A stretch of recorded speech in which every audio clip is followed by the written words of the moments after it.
जय गुरु जी। गुरु जी की संगत को मेरा सादर प्रणाम। आज बहुत खुशी हो रही है देख के कि ग्रेट मिक्सचर ऑफ ओल्ड संगत एंड न्यू संगत। बहुत नई संगत आई, जैसे जनरल कपूर ने बताया कि गुरु जी हमेशा चाहते थे नई संगत आए। मेरे ख्याल में मैनी परिवार को सबसे बड़ी ब्लेसिंग यही है कि उन्होंने आज नई संगत बहुत अच्छे नंबर में अरेंज की है और वो गुरु जी से कल्याण करा के जाएगी।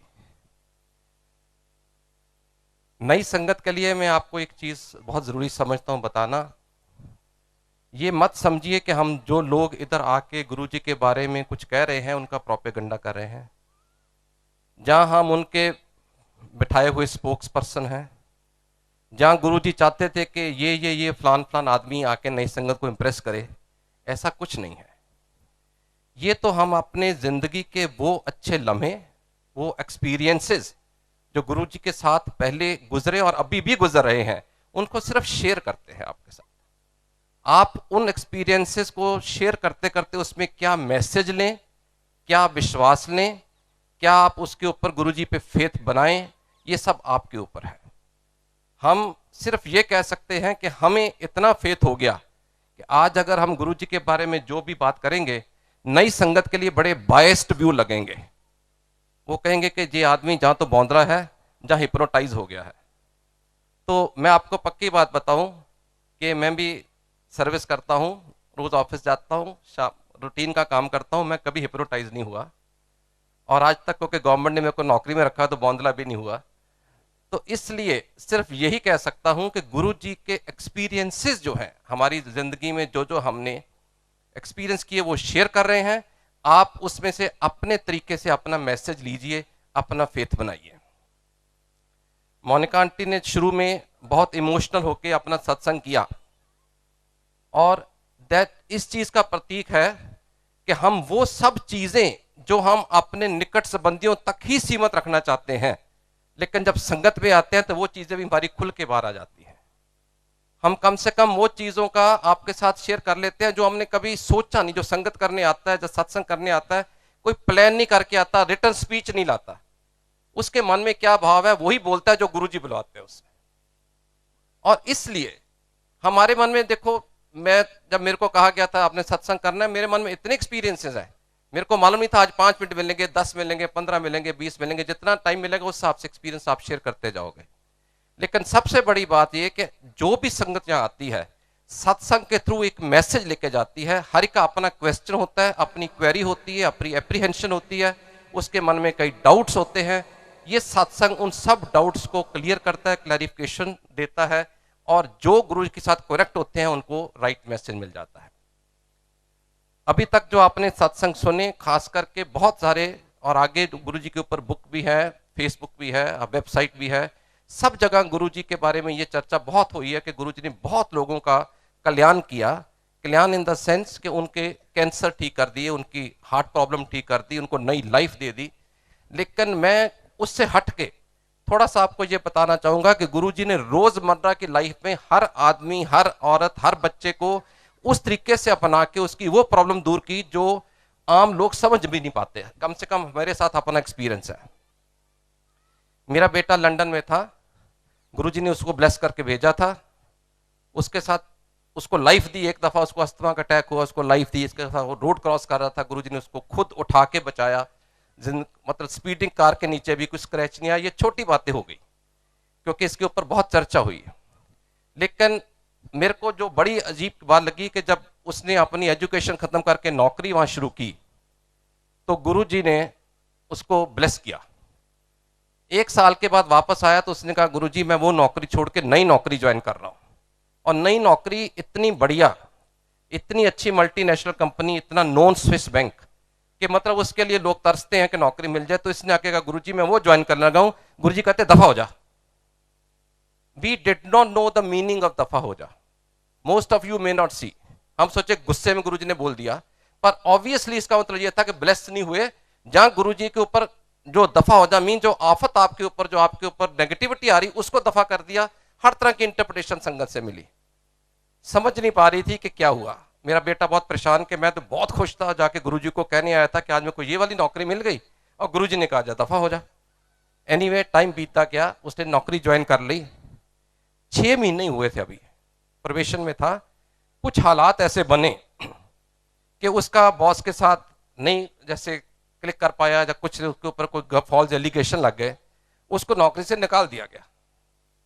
हम बड़े ही अपसेट कि इतनी बड़ी अच्छी नौकरी और बच्चे को निकाल दिया गया। हमने कहा बेटा बहुत अपसेट नहीं हो, तुम इंडिया वापस आ जाओ, यहाँ कुछ देखेंगे, तुम्हारे पास क्वालिफिकेशन है, नौकरी तो मिल ही जाएगी। वो अपसेट था। 1 महीने बाद यहाँ पे आया, और जिस दिन वो इंडिया पहुंचा, विद इन नेक्स्ट 10 डेज पता चला कि उसी कंपनी के उसी बॉसेस जिसके साथ झगड़ा हुआ था, इतने बड़े स्कैंडल में फंस गए कि सबके ऊपर इंटरपोल के अलर्ट शुरू हो गए। कंपनी में से उनको अरेस्ट वारंट निकल गए। सब लोगों को नौकरी से तो खैर निकालना ही था, सबको अपने पाले पड़ गए। गुरुजी ने किस तरीके उस बच्चे की रक्षा की कि ये बच्चा बहुत खुश है कि मेरे को इतनी बड़ी नौकरी मिली, अपने आप तो छोड़ेगा नहीं। गुरुजी ने उसको नौकरी से निकलवाया, विच इज अदरवाइज एस्पर्शन। वही मैं कह रहा हूं कि सत्संग जब करते हैं ना, हर चीज ओपन बोल देते हैं। गुरुजी ने उसको वहां बचाया और उसके बाद इंडिया भेज दिया कि ये तो बिल्कुल नया था, कल को इसकी इंक्वायरी होगी, इंटेरोगेशन होगी, तूने क्या क्या किया, इसको तो पता नहीं, इसको भेज दो, उसके बाद सारे का सारा स्कैंडल ओपन कर दो। तो इस तरीके की गुरुजी की महिमा, इस तरीके की गुरुजी की हमारे ऊपर बख्शिश रही। और नई संगत के लिए खासकर ये कि ये मत सोचिए कि जब गुरुजी फिजिकल रूप में थे तब भी आप हम सबको उनकी महिमा और उनकी बख्शिश होती थी, आज तक हो रही है। और मैं आपको सबसे लेटेस्ट सत्संग शुक्रवार का बता रहा हूं, परसों का। ये एक बड़ा अजीब हादसा है और मेरा दिल कर रहा है कि मैं उस सत्संग करूं। भाई मेरे को परिवार से परमिशन है कि नहीं मेरे को मालूम नहीं, पर गुरुजी से परमिशन लेके कर रहा हूं। एक लड़की है हमारे ही संगत से, उसकी अब्रॉड शादी हुई थी और कुछ कारणों के साथ, जैसे होता ही अक्सर प्रॉब्लम एनआरआई की, the boy was already married, उसने वहां डिवोर्स किया, 2 एंगेजमेंट टूटी हुई थी, कुछ नहीं बताया था। इंटरनेट के थ्रू, कनेक्शन के थ्रू ये मैरिज हुई। जब उसको जाके पता लगा, उसको इल ट्रीट भी किया गया, वो उसको छोड़ दिया, डिवोर्स प्रोसीडिंग शुरू होगी विद इन 6 मंथ्स। बड़ी परेशान थी। लड़का, लड़के के फादर, लड़के की मदर, लड़के के ब्रदर, सब लोग अमेरिका ही रहते हैं। कोई कॉज नहीं बनना था। यहाँ पे क्या करे, उसकी एक बहन और जीजा यहाँ पे है।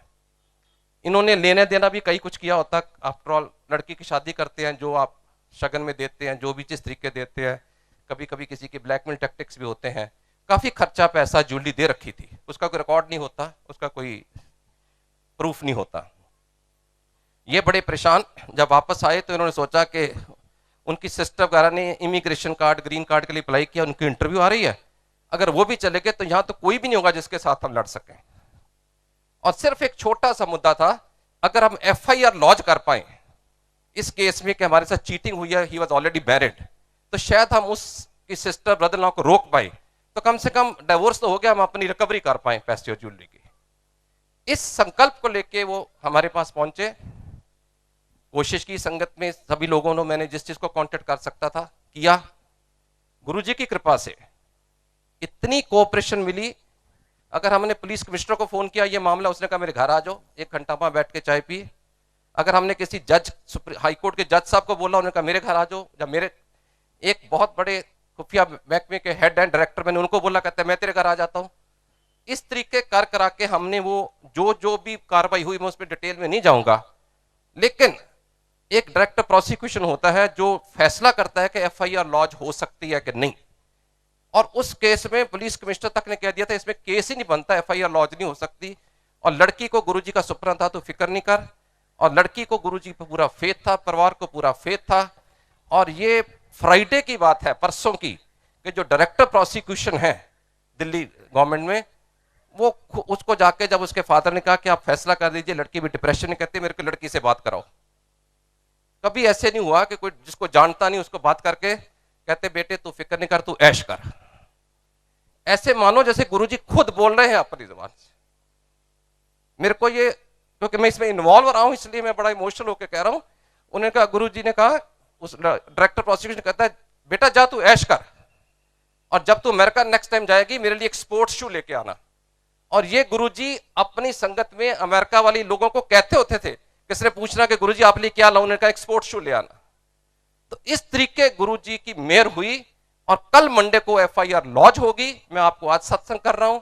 और इस तरीके की बख्शिश गुरुजी की सिर्फ बीमारियों तक, क्योरमेंट तक, एलमेंट तक सीमित नहीं है, आपकी रोज की जिंदगी के अंदर ये आप अगर इसको समझ पाए, भाव समझ पाए, शब्द कीर्तन सुनते हैं आप, गुर पूरे मेरी राख लई, वो हमारी पूरी तरह से रक्षा करता है, पूरी तरह से हमारे साथ रहता है। सिर्फ हमें ही कनेक्शन बनाना है, हमारे में कमी कभी होती है।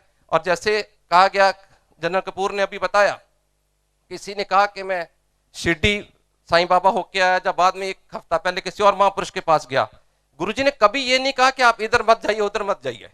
इसको मिस इंटरप्रेट मत करिए जनरल कपूर की स्टेटमेंट को। सिर्फ मतलब ये, जिस पे विश्वास करिए पूरा विश्वास करिए।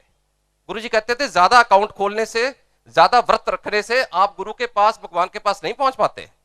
एक पे फेथ रखो, एक पे विश्वास करो। और हम जो संगत यहां बैठी है, उनका तो गुरुजी पे विश्वास है ही, तभी आए हैं। और नई संगत को गुजारिश है, एक दफा आप विश्वास करके देखिए, आपको वो मिलेगा, आप वो पाओगे जो आपने जिंदगी में सोचा नहीं होगा। जय गुरु जी।